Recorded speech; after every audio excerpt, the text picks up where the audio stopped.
चित्रकूट गणेश चतुर्थी के दिन श्री प्रदीप मिश्रा पंडित जी ने बताया बहुत ही सरल उपाय। आपके जीवन में अगर सुख समृद्धि नहीं है, बहुत ही कष्ट है, बहुत ही परेशानी है, बहुत आर्थिक तंगी है, तो यह उपाय ध्यान से सुने और यह उपाय करें। यह शुभ महासंयोग दोबारा नहीं आने वाला है, तो यह उपाय अवश्य करें। जय जय गणेश जी महाराज हमारे घर में आ गए।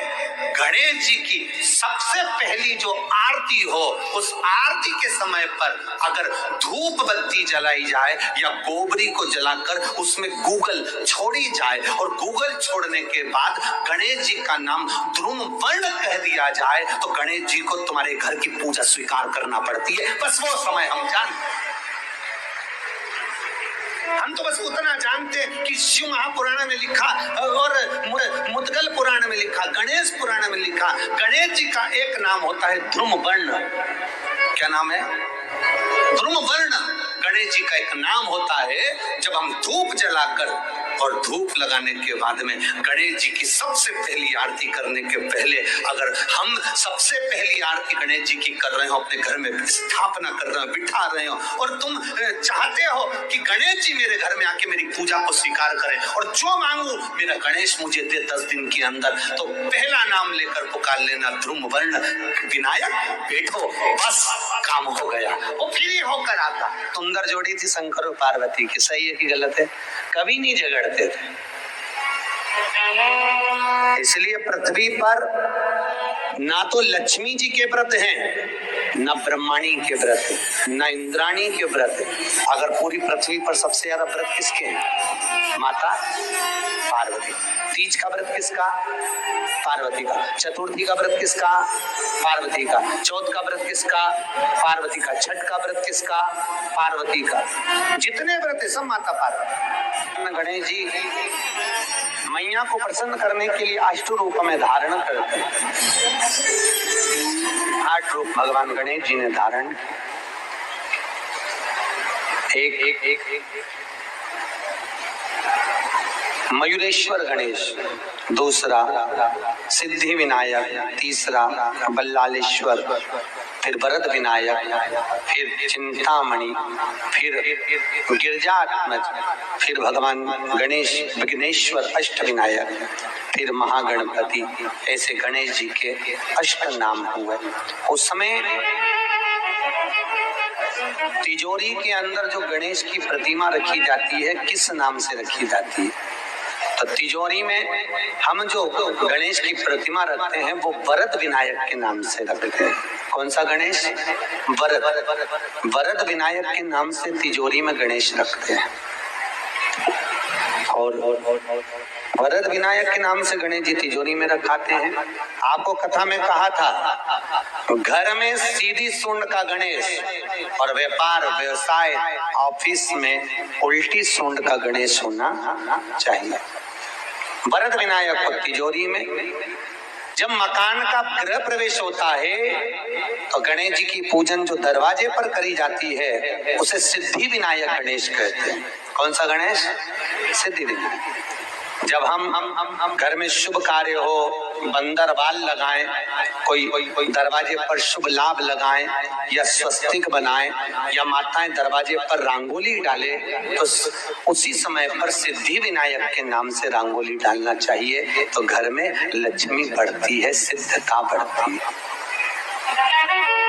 याद रखिए, कभी भी गणेश जी को, मिट्टी के गणेश जी लाते हो भादो महीने में, तो विसर्जन करो तो विसर्जन के समय पर 2 बिंदी, एक कंकु की एक हल्दी की, दीवार पर जरूर लगा देना चाहिए।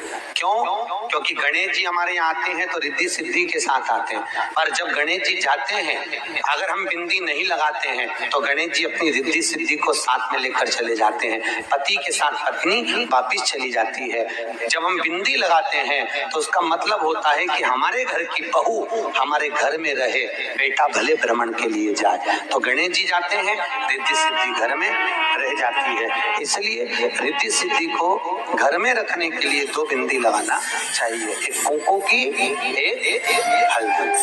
रिद्धि सिद्धि। गणेश जी की प्रियता है दुर्वा। क्या प्रियता है? दुर्वा। कितनी दुर्वा गणेश जी को समर्पित करी जाती है? मात्र 5। कितनी आज के जमाने में लोग गट्ठा बनाकर चढ़ा दें, वो अपनी जगह पर। 5 दुर्वा पंचम इंद्रियों को वश में करने के लिए और भगवान के 5 जो स्वरूप हैं उनको अपने भीतर उतारने के लिए पंच। और दुर्वा में भी 3 गांठ। जब दुर्वा समर्पित करी जाती है तो उसमें नीचे दुर्वा की डंडी पर गांठ रहती है, 3 छोटी छोटी गांठें होना चाहिए। ठीक है, जो व्रत करने वाली होती हैं, जो चतुर्थी का पूजन करने वाली होती हैं, उनके भीतर का एक भाव होता है कि जैसे ही शाम का समय आए चंद्रदेव का पूजन करें, चंद्र जब प्रकट हो जाए, कलश भर लिया, उसके नीचे आखा दाना रख दिया, चावल गेहूं जो भी आप रखते हो पूजन के लिए, ऊपर पात्र आदि रख दिया जलाशय, फिर अपन ने गीता दिया लगाकर पूजन भी कर ली। तो जो चतुर्थी का पूजन करने वाली होती है, जो चतुर्थी का नियम व्रत धारण करने वाली होती है, बड़ी बड़ी चतुर्थियां करती हैं या उसका नियम धारण करती हैं, तो चतुर्थी का जो पूजन करती है वो किस चीज के लिए? केवल संतान, पुत्र, परिवार, हमारा कुटुंब, हम जिस कुल में हैं, हमारा कुल वैभव की ओर बढ़े, संपदा की ओर बढ़े और उसकी आयु बढ़े। तो उनको मालूम होगा, चतुर्थी की कथा में लिखा है, चौथ माता के व्रत में वर्णन किया गया है कि वो आखा दाना जो रखा जाता है, मान लो कोई जरूरी काम होता है तभी आखा दाना को रखा जाता है, संभाल के रखते हैं कि हम इस काम के लिए जा रहे हैं और हमारा ये कार्य सफल होना चाहिए। तो जिसने चतुर्थी का व्रत करा है, जिसने चंद्रदेव का पूजन करा, चतुर्थी का व्रत करा, वो गणेश जी से विनती करके वहां से 2-4 आखा दाना उठा ले और जो व्यक्ति का काम अटक रहा है अपने ही घर का, पर दूसरे कुल को नहीं देना, अपने कुल के अंदर जो काम अटक रहा है उसकी जेब में, उसके उस चीज को रख दिया जाए। तो चतुर्थी जो अगली आती है, जैसे आप महीने की करते हो तो महीने की, और आप जैसे करते हो कि 4 अलग बड़ी बड़ी चतुर्थी करते हो तो उसके अनुसार आपका कार्य सिद्ध होता ही है। उस आखे दाने का इतना महत्व होता है क्योंकि चतुर्थी का व्रत करने वाली माता जब व्रत करती है तो स्वयं चतुर्थी की कथा में लिखा हुआ है कि पार्वती जी गणेश जी से चतुर्थी की कथा बचवाती। चतुर्थी की कथा बाची किसने थी? स्वयं गणेश जी महाराज ने। और सुनी किसने थी? माता पार्वती। बाचने वाले गणेश जी थे, सुनने वाली माता पार्वती। तो चतुर्थी की कथा जब होती है तो उसको स्वयं गणेश जी बाच रहे। तो व्रत कौन सुन रही है? माता पार्वती। और आपने जो आखा दाना लिया वो गणेश जी के भाव से लिया, गणेश जी से निवेदन करके, विनय करके, प्रार्थना करके उसको प्राप्त किया। जितने आस्था चैनल पर कथा सुन रहे हो, जितने फेसबुक और यूट्यूब पर सुन रहे हो, और जितने इस छत्तीसगढ़ की पावन धरा पर बैठकर सुन रहे हो, बहुत सावधानी से सुनना। एक छोटा सा कपूर का टुकड़ा जब आरती में जलाया जाता है तो ये कपूर क्यों जलाते हैं? इस कपूर का महत्व क्या है? इस कपूर का कारण क्या है? ये कपूर है कौन जिसको हम आरती में जलाते हैं? क्या जरूरत है इस कपूर को आरती में जलाने की? क्या जरूरत है इसको यज्ञशाला में जलाने की? क्या जरूरत है इस कपूर को पूजन में जलाने की? स्वयं गुरु बाबा कहते हैं, यदि कोई आरती में, पूजन में, घर में एक कपूर का टुकड़ा आरती के बाद में जब समर्पित करेगा तो उसको अश्वमेध यज्ञ का पुण्य प्राप्त हो जाएगा। अश्वमेध यज्ञ के पुण्य को पाने के लिए कपूर का टुकड़ा आज भी आरती में जलाया जाए। एक कपूर का टुकड़ा सुख का, इसीलिए हमारे यहाँ शास्त्र कहता है महाराज, जब आपको घर में अगर ऐसा लगने लगे 15 दिन से बहुत बेचैनी है, बहुत दुख तकलीफ लग रही है, कोई ना कोई बीमार पड़ रहा है, कुछ ना कुछ तकलीफें लग रही है, तो एक पीपल का पत्ता ले लो, उसके ऊपर कपूर का टुकड़ा ले लो, सारे घर में घुमाकर उसको दरवाजे के बीच मध्य में जला कर रख दीजिए। थोड़ी सी जैसे 20 से 25 मिनट के अंदर मकान में एनर्जी वापस आ जाएगी, उस भवन में एनर्जी वापस आ जाएगी। 20 से 25 मिनट के अंदर एनर्जी वापस लग रहा है कि यहाँ नेगेटिव है तो उसको पॉजिटिव बनाया जा सकता है। रात को 12 बजे शंकर जी के मंदिर में शिवलिंग पर चढ़ी हुई बेलपत्री को उठाकर शंकर मंदिर का शिखर देखकर चबा चबा कर खा लीजिए।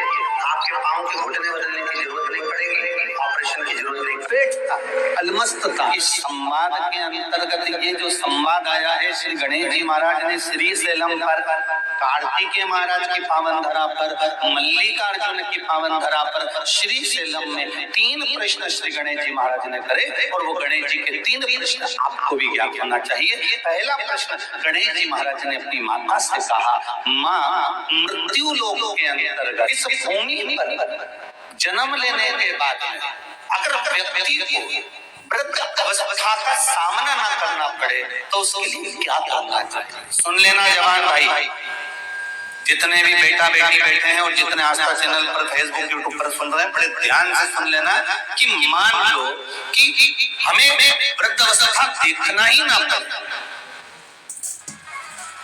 उसके लिए क्या करना पड़ेगा?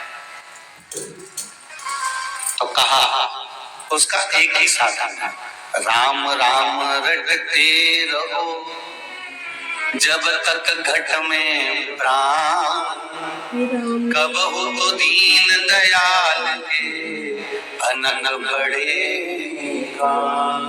महाराज एक कर्म करते रहो, तुम्हारा कर्म जरूर करो, काम करते करते करते करते करते करते भी भगवत स्मरण करते। धर्म और कर्म इन दोनों में अंतर क्या है? श्री शिवाय नमस्ते। श्री शिवाय नमस्ते। बोलो जल्दी बोलिए। धर्म और कर्म में अंतर क्या है? धर्म अष्टविनायक तिलकुट संकटी चतुर्थी के दिन अगर यह उपाय जो पंडित जी ने बताया है, यह शिव पुराण में वर्णित है, अगर यह उपाय आप भक्ति भाव से करते हैं और पंडित जी के बताए अनुसार करते हैं तो आपके जीवन में जो भी दुख हैं, कष्ट हैं, परेशानियां हैं, सभी दूर हो जाएंगी और आप जो है अपने जीवन में खुशियां ही खुशियां पाएंगे। तो और गणेश जी आपके सभी विघ्न और सभी कष्ट दूर करेंगे, साथ ही घर में सुख समृद्धि आएगी। वीडियो को ज़्यादा से ज़्यादा शेयर करिएगा और चैनल को सब्सक्राइब करिएगा और कमेंट में जय गणेश लिखना ना भूलिएगा। आप सभी को गणेश चतुर्थी की ढेर सारी शुभकामनाएं, साथ ही महाकुंभ स्नान की ढेर सारी शुभकामनाएं। आप सभी स्वस्थ रहें, सुख समृद्धि से भरपूर रहें और हमारे चैनल भक्ति रस का रसपान करते रहें। हमारे चैनल में सिर्फ उपाय और कष्ट परेशानियों को दूर करने के उपाय बताए जाते हैं, तो प्लीज़ हमें सपोर्ट करें और चैनल को सब्सक्राइब करें, वीडियो को ज़्यादा से ज़्यादा शेयर करिएगा।